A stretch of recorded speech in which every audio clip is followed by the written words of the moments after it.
Hi viewers, welcome to DK vlogs. నేను మీ దీపాని.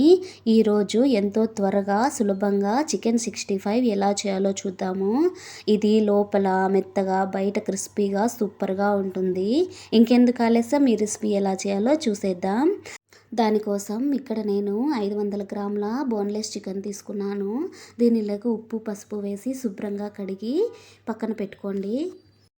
ఇప్పుడు దీనిలోకి 2 టేబుల్ స్పూన్ల కార్న్ఫ్లోర్, 2 టేబుల్ స్పూన్ల బియ్యం పిండి, 1 టేబుల్ స్పూన్ కారం, 1 టేబుల్ స్పూన్ అల్లం వెల్లుల్లి paste, 1/2 table spoon garam masala, 1 table spoon kebab powder, 1 table spoon ధనియాల పొడి,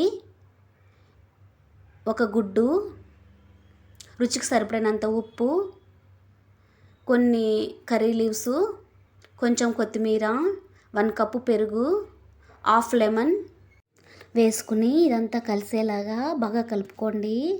మనము చికెన్కి ఎంత బాగా కలుపుకుంటామో మసాలా అనేది చికెన్కి అంత బాగా పడుతుంది. ఇప్పుడు చికెన్ పైన మూత పెట్టి 1 గంట సేపు అలాగే ఉంచండి. చికెన్ అనేది బాగా మ్యారినేట్ అయ్యి మసాలా అనేది చికెన్కి బాగా పడుతుంది.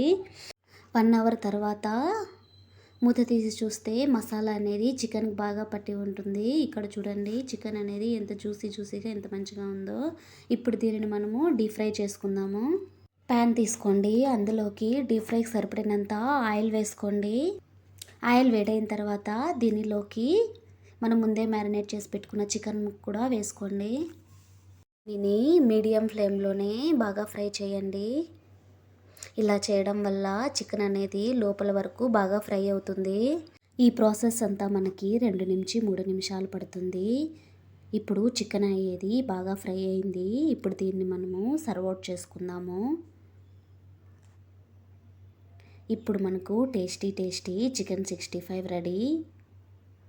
మీకు కానీ నా రెసిపీ నచ్చినట్లయితే ప్లీజ్ ఒక చిన్న లైక్ చేయండి. అదేవిధంగా మీ ఫ్రెండ్స్కి ఫ్యామిలీ మెంబర్కి షేర్ చేయండి.